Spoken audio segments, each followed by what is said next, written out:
नमस्कार, आप देख रहे हैं hot stock breakfast call show. मैं हूं पल्लवी। सबसे पहले बात करते हैं इंडियन मार्केट्स की। लगातार 4 कारोबारी सत्रों में बाजार में तेजी देखने को मिल रही है। भारतीय बाजार की आज शुरुआत भी मजबूत हुई और अगर कारोबारी सत्र की बात करें तो निफ्टी 8650 के स्तर के पार भी निकल गया।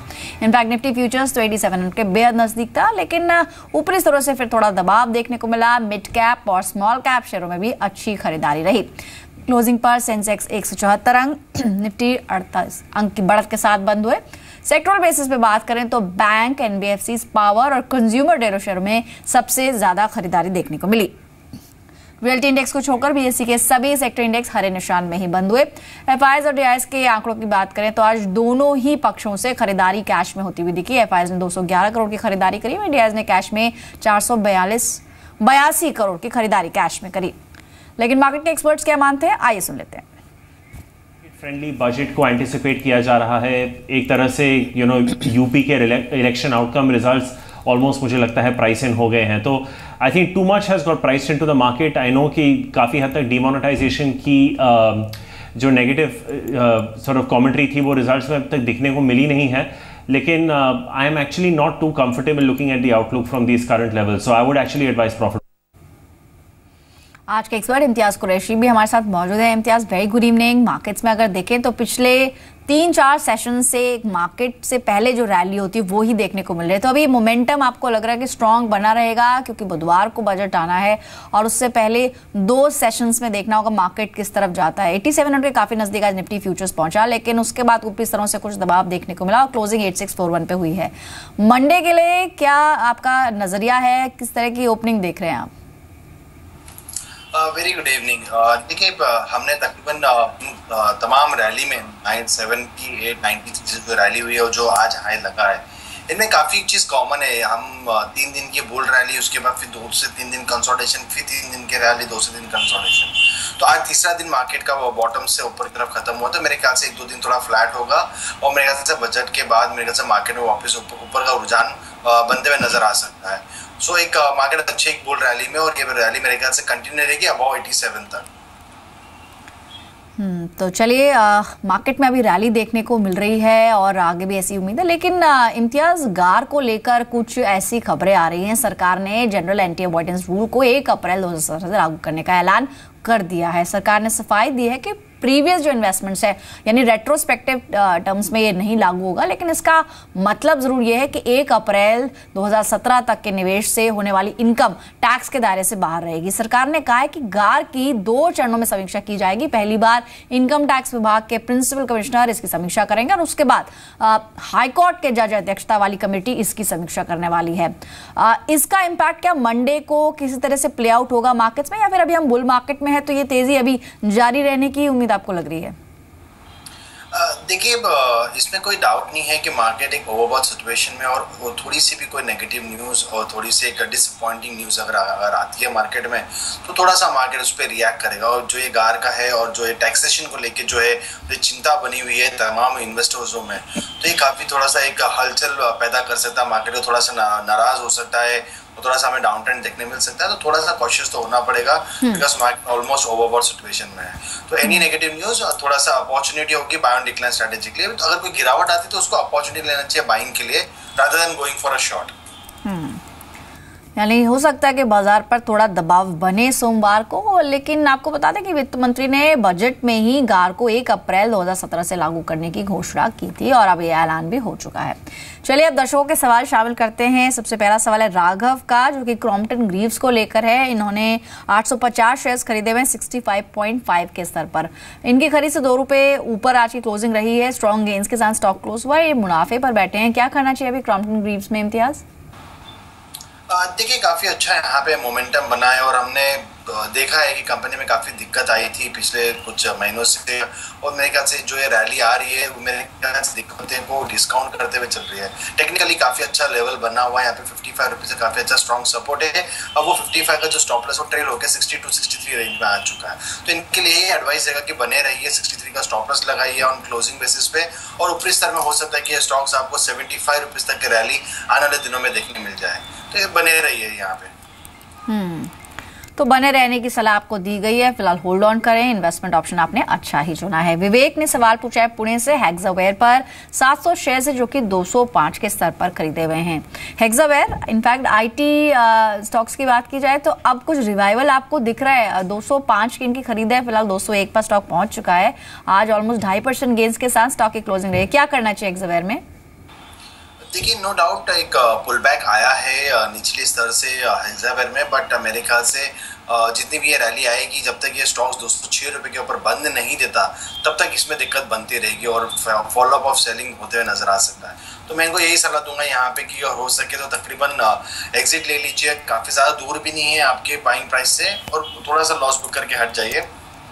टेक्निकली स्टॉक्स काफ़ी ज़्यादा वीक दिखा रहा है और हो सकता है कि आने वाले दिनों में स्टॉक्स 185 के नीचे भी जा सकते।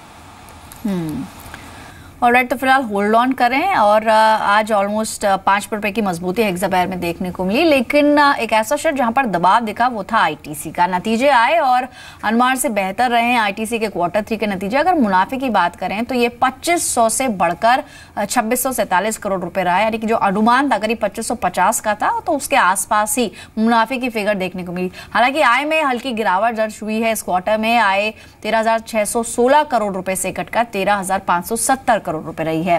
कंपनी का सबसे ज्यादा रेवेन्यू सिगरेट कारोबार से आता है, वहां पर बिक्री 8,110 करोड़ रुपए से बढ़कर 8,290 करोड़ रुपए रही है। वहीं अगर अदर इनकम की बात करें तो ये 475 करोड़ रुपए से बढ़कर ऑलमोस्ट 700 करोड़ के आसपास रही है। तो कंपनी की जो होटल कारोबार है उसका भी प्रदर्शन अच्छा था, लेकिन स्टॉक में थोड़ा सा सॉफ्टनेस दिखी, ऑलमोस्ट 3% नीचे स्टॉक क्लोजिंग देखने को मिली है। अभी आईटीसी अगर जिन्होंने ऑलरेडी खरीदा हुआ है उनके लिए क्या सलाह है इम्तियाज आपकी?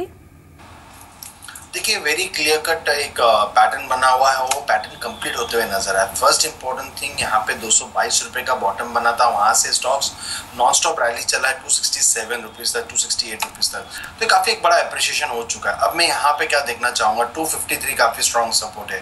अगर आने कल मंडे के सेशन में अगर ये स्टॉक्स में 253 के नीचे अगर गिरावट आती है तो मेरे ख्याल से यहाँ पे थोड़ा सा हो सकता है कि दिक्कत बढ़ जाए और स्टॉक्स तकरीबन जो पूरी रैली आई है उसका 50% रिट्रेसमेंट होते हुए नजर आ सकता है, जो कि स्टॉक्स को नीचे के स्तर में 240 के नीचे तक लेके जा सकता है, 240 के आसपास आ सकता है।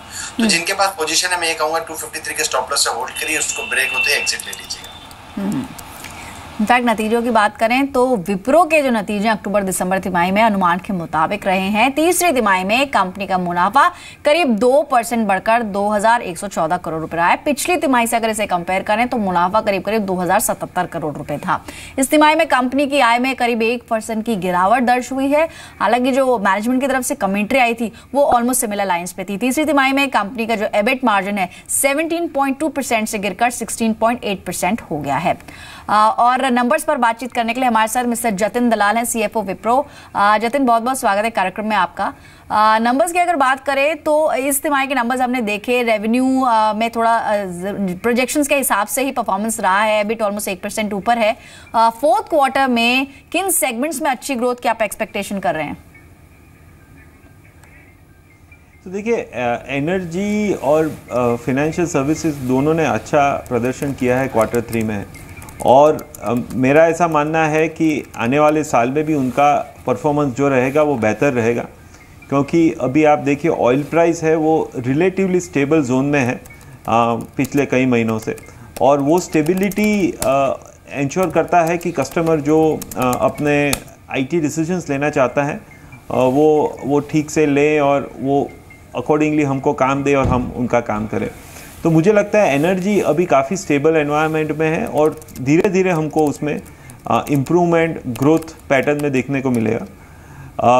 BFSI जैसा आपने बताया, उसमें भी हमको लगता है कि स्पेसिफिकली यूएस में यूएस कस्टमर्स में हमको ऐसा लगता है कि there will be greater stability and greater growth prospect. So ये दो सेगमेंट में हम काफ़ी खुश हैं। हमको लगता है मैन्युफैक्चरिंग भी ठीक रहेगा, कंज्यूमर भी ठीक रहेगा। हमको लगता है हेल्थ केयर में, क्योंकि वहाँ पे अफोर्डेबल केयर एक्ट जो है यूएस में, उसमें काफ़ी चेंजेस आने की संभावना है, और उसकी वजह से हेल्थ केयर सेगमेंट में हम थोड़ा कॉशियस आउटलुक अभी हमने एडॉप्ट किया है। इनफैक्ट जतिन, अगर इमर्जिंग मार्केट्स की बात करें तो कंपनी का जो परफॉर्मेंस इमर्जिंग मार्केट्स में रहा काफी अच्छा है। ब्राजील को लेकर कंपनी की अभी गोइंग फॉरवर्ड किस तरह के प्लान्स हैं, क्या योजनाएं हैं? हम हमारे कस्टमर्स को फॉलो करते हैं और जिस तरह से ग्रोथ आउटलुक है, अगर आप देखें तो पिछले 12 महीनों में हमारी जो मेन मार्केट्स हैं which is US and Europe, उसमें दोनों में हमारे 8 से 9% के constant currency year on year growth हमने किया है, तो हम काफ़ी खुश हैं उससे। पर ओवर द टर्म हमारे customers as they expand their presence across the globe, वो लोग एमर्जिंग मार्केट्स में अपना ग्रोथ करेंगे और हमारी स्ट्रेटेजी ये है कि हम हमारे कस्टमर के साथ जाएं, वो जहां ग्रोथ करें हम उनके साथ वहां ग्रो करें। So Brazil is and India and rest of the world जैसे ऑस्ट्रेलिया है, साउथ ईस्ट एशिया है, are very critical markets for us. और there is a good legal and regulatory regime in all this places and we think that we can not only grow with our customer, पर हम ये भी चाहते हैं कि वहाँ पे जो लोकल बड़े नाम हैं, बड़ी कंपनियाँ हैं, उनके साथ हम काम करें। तो इंडिया में तो हम जैसे पिछले 30-40 साल से काम कर रहे हैं, तो यहाँ पे हमारे बहुत डीप पेनिट्रेशन है लोकल कस्टमर में। बट ये जो इन्फो सर्वर एक्विजिशन जो हमने ब्राज़ील में की है, उनके पास 2 बड़े नामी बैंकिंग कस्टमर्स, वो कंपनी छोटी है बट उनके जो कस्टमर्स है वो काफ़ी बड़े हैं और हमको लगता है कि that will give us a foot in the door with this customer. So I will call it more customer led acquisition जो इन्फो सर्वर की है, और यही स्ट्रेटजी हम हर जगह फॉलो करेंगे जो जैसे आपने बताया इमर्जिंग मार्केट्स में। थैंक्स अ लॉट जतिन, समय निकालने के लिए और नंबर्स पर और आगे की योजनाओं पर बातचीत करने के लिए।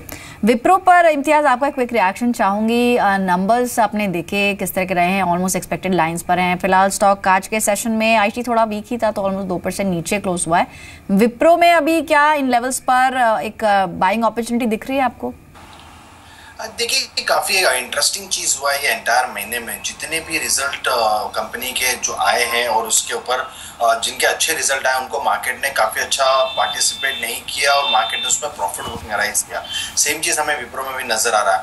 आज का जो बॉटम बना है 464, काफ़ी स्ट्रॉन्ग बेस बना हो। अगर ये कल आने वाले ट्रेडिंग सेशन में अगर ब्रेक हो जाता है 464, तो मेरे ख्याल से वहाँ से सेलिंग राइज हो सकती है और तकरीबन स्टॉक्स में 3 से 4% की गिरावट अगर यहाँ पे अनुमान लगाऊँ फिगर्स की, तो 4 से 40 के नीचे भी स्टॉक्स आ सकता है।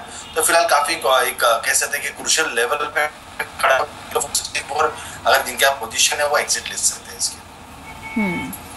चलिए कुछ दर्शकों के भी सवाल शामिल करते हैं। ललित कत्याल ने दिल्ली से सवाल पूछा है वॉकहार्ट पर। इम्तियाज, इनके पास 200 शेयर्स हैं जो कि 917 पर खरीदे हुए हैं। वॉकहार्ट क्या करना चाहिए इन लेवल्स पर? देखिए, वॉकहार्ट के लिए मैं एक ही सलाह दूंगा। यहाँ पे काफी जिगजैग स्ट्रक्चर पैटर्न है। यहाँ पे 627 से रैली स्टार्ट हुई, 727 गया, फिर वहां से वापस से 50% रिट्रेस हुआ है। अब ये न्यू लेग ऑफ अपटिक में है और बट एक थोड़ा सस्पेंस क्रिएट किया हुआ है। अगर वॉकहार्ट कैश तकरीबन मैं यहाँ पे कहूँगा यहाँ पे 657 का अगर ब्रेक हो जाता है लेवल, तो हो सकता है कि ये दिक्कत बढ़ जाए और डाउन ट्रेंड जाना देखने। अगर नहीं होता है तो ऊपर में वापस से एक न्यू हाई जो 728 का हाई लगा उसके ऊपर तो फिलहाल बिलो 657 एग्जिट ले लीजिए, या तो फिर होल्ड करिए with stop loss 657।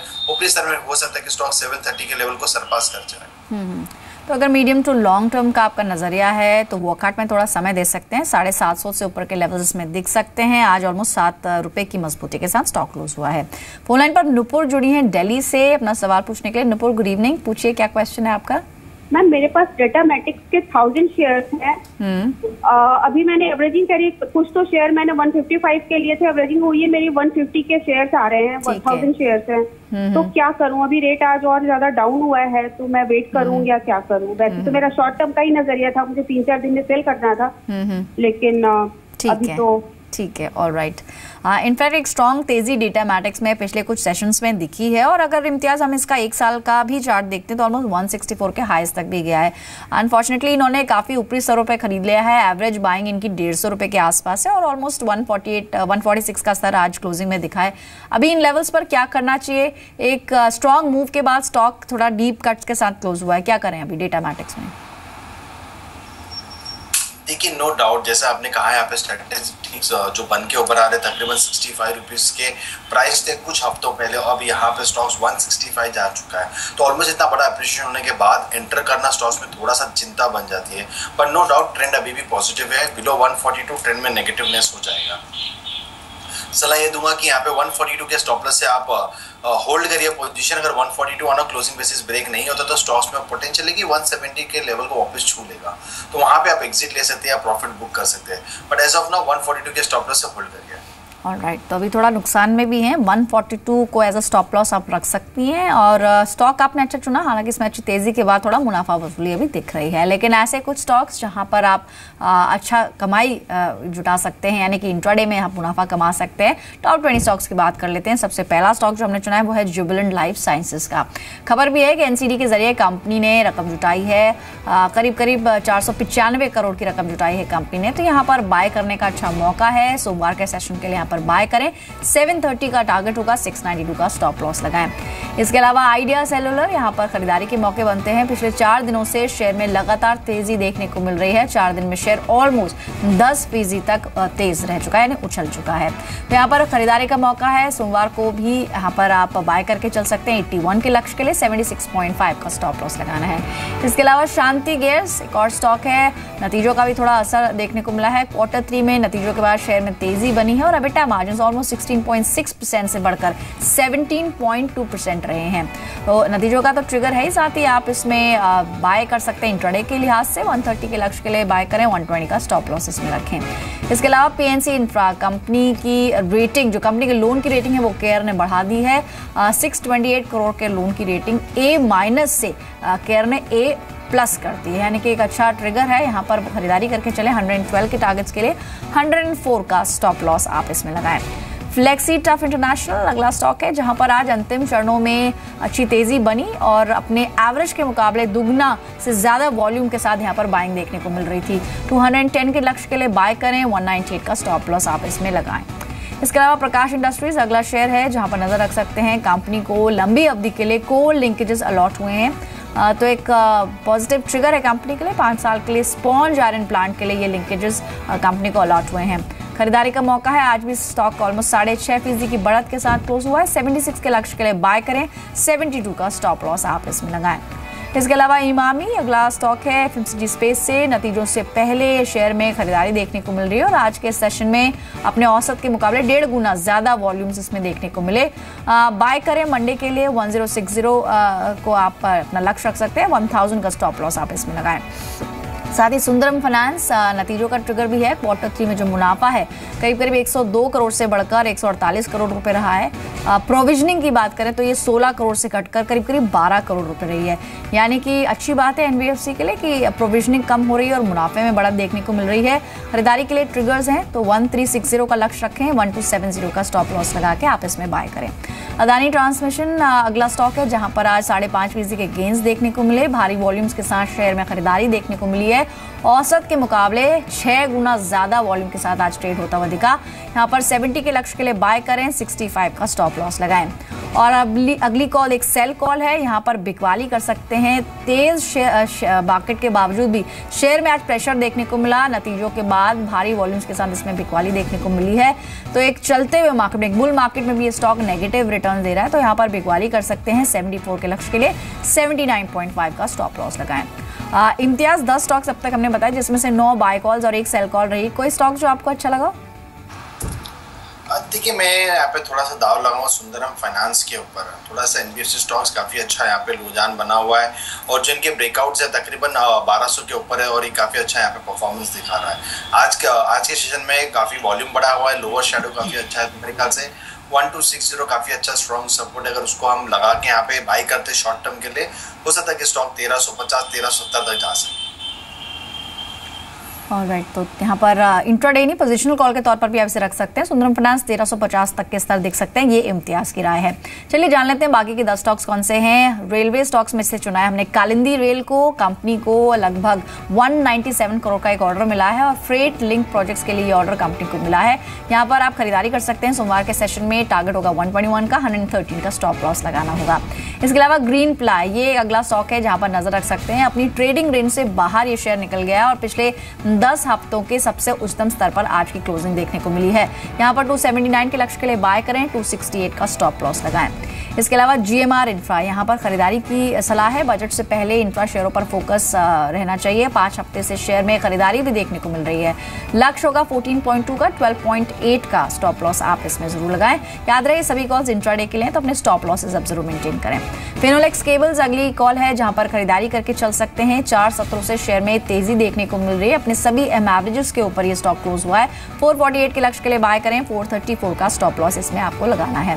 KG international अगला कॉल है। अगर हम टेक्निकली देखें तो अपने वीकली चार्ट्स पर शानदार क्लोजिंग शेयर ने दी है और बजट से पहले इसमें खरीदारी बढ़ सकती है। यहां पर 157 के लक्ष्य के लिए बाय करें, 148 का स्टॉप लॉस इसमें लगाएं। साथ ही HCC इंफ्रा शेयरों में खरीदारी जारी रह सकती है क्योंकि बजट में अब महज कुछ ही दिन बाकी हैं। यहाँ पर वीकली और मंथली चार्ट्स बेहद अट्रैक्टिव लग रहे हैं। 46.5 के लक्ष्य के लिए खरीदारी करें, 43.5 का आप इसमें स्टॉप लॉस लगाएं। इसके अलावा बॉम्बे बर्मा अंतिम चरणों में आज शेयर में खरीदारी होती हुई दिखी और जोरदार ट्रेडिंग वॉल्यूम्स के साथ आज क्लोजिंग देखने को मिली है। यहाँ पर लक्ष्य होगा 580 का, 562 का स्टॉप लॉस लगाएं।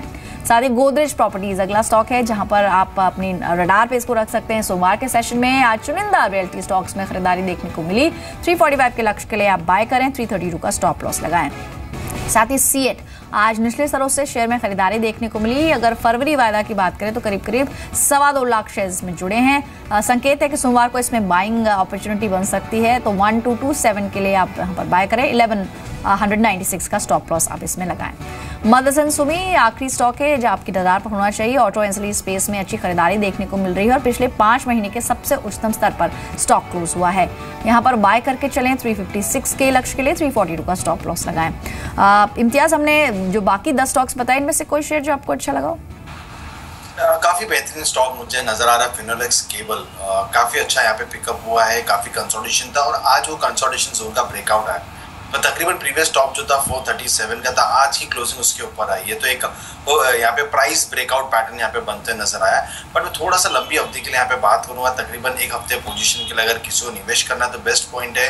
अगर थोड़ी गिरावट आती है तो ऐड भी किया जा सकता है, बाय एंड डिक्लाइन स्ट्रेटेजी रख सकती है। 412 413 के स्टॉप लॉस रखिए, हो सकता है कि आने वाले दिनों में स्टॉक से एक न्यू ऑल टाइम हाई लगाए 470 तक के। चलिए, कुछ दर्शकों के भी सवाल हैं, अपने निवेश पर राय जानना चाहते हैं। क्वेश्चन भेजा है सतीश ने पुणे से HDIL को लेकर। 100 शेयर्स हैं जो कि 73 के स्तर पर खरीदे हुए हैं। हालांकि उन्होंने मेंशन नहीं किया कितने समय का इनका नजरिया है, लेकिन अभी नुकसान में है। क्या करना चाहिए HDIL में? देखिए, एक रैली स्टार्ट हुई है इसमें 52 रुपीज से 66 रुपीज पे जाके थोड़ा कूल ऑफ हुआ है। लास्ट तकरीबन 2 से 4 ट्रेडिंग सेशन में स्टॉक्स में काफी ज्यादा कंसोलिडेशन जोन है।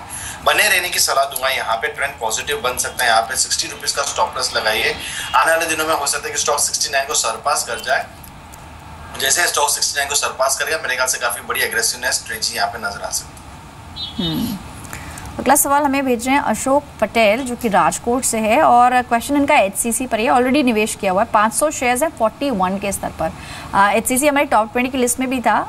आपको इनके लिए क्या सजेस्ट करेंगे? इनको अच्छा फायदा हो गया है, 41 पे खरीदा है, 44 आज की क्लोजिंग रही है और अच्छे गेंस के साथ स्टॉक क्लोज हुआ है। क्या करना चाहिए HCC में?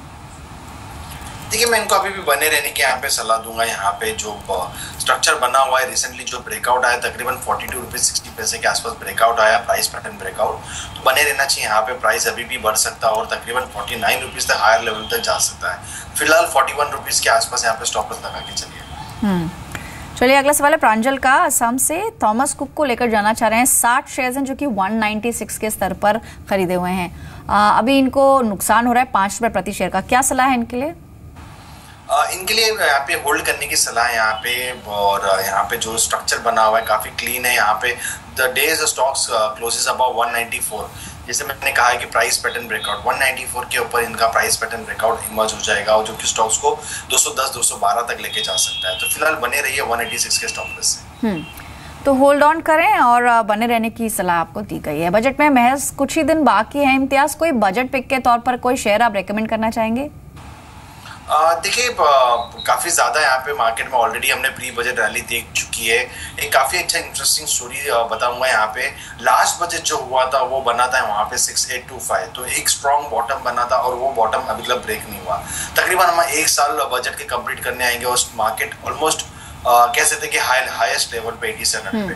थोड़ा सा वरी होऊंगा, थोड़ा सा मैं बजट को लेके ज्यादा एग्रेसिव नहीं हूँ, बट हो सकता है कि मैं बाय ऑन डिक्लाइन स्ट्रेटेजी करूँ, शायद से पोस्ट बजट थोड़ा करेक्शन देखने मिले, तो इसलिए कोई बाय रिकमेंडेशन नहीं दूंगा, but yes buy on decline strategy रख सकते हैं। और फ्रंट लाइन स्टॉक्स में मेरे ख्याल से एशियन पेंट काफी अच्छा यहाँ पे लेवल पे बना हुआ है, तो Asian Paint buy on decline strategy रख सकते हैं।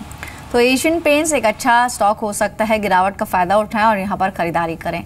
चलिए, शुक्रिया इम्तियाज समय देने के लिए और चर्चा करने के लिए सभी शेयर्स पर। तो फिलहाल हॉट स्टॉक्स में इतना ही, फिर लौटेंगे सोमवार को और बताएंगे दिन भर के बाजार का हाल, साथ ही होंगे टॉप 20 स्टॉक्स। नमस्कार।